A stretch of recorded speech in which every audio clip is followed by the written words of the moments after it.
nakabili kami sa TikTok ng pampapatay ng mga insekto sa loob ng bahay, langaw at ipis. Ayan po.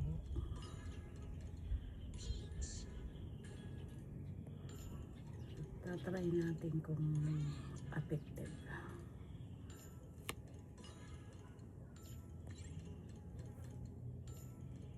Startan na namin. Yan sa lamok daw. Tingnan natin kung effective. Sa TikTok yan. Yan ang TikTok. Ay! Ano tayo? Papagay yung tede sa inyo pala. Tabog ang muso. Pagla, papagayon ng ano mo para tigkabilaan pala yun. Ah, din. Wala palang ano. Ang lakas na rin. Pamasunog. Basta baka nasunog yun. Hindi dito. Tignan natin. Oh, hindi. Ay, ang mga lamok. Namatay. Ano? Ganyan pala. Diba? Sabog sa kwarto mo. Sa buksan po to. Ah, bukas pa yung inyo.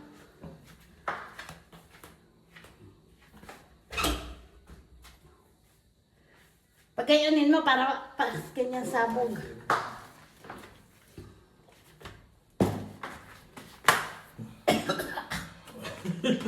Nakakaasma yan. Oo nga, dito.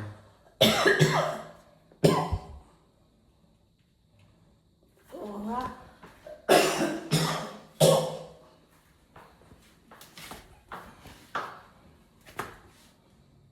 Pati tao, mamamatay.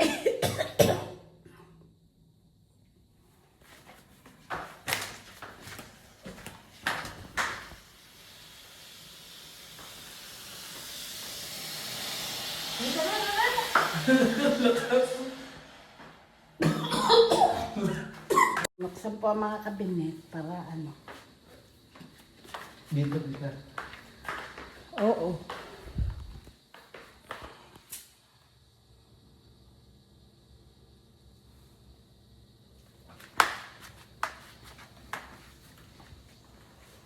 Yan ang mga eksena sa lamok daw. Parang masunog ano. Pag po kayo matatakot, hindi naman delikado.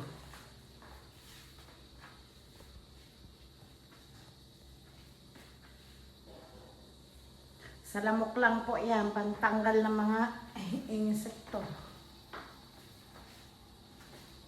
Para po siyang nasunog pero hindi naman. Dito bakla, sa sala na.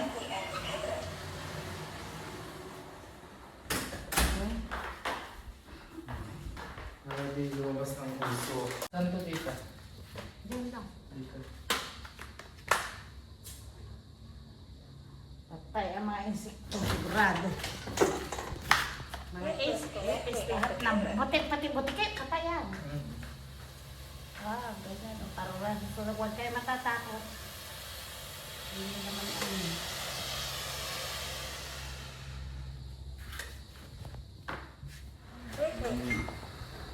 Sa ubay yung Sinoob namin ang bahay sa lamok.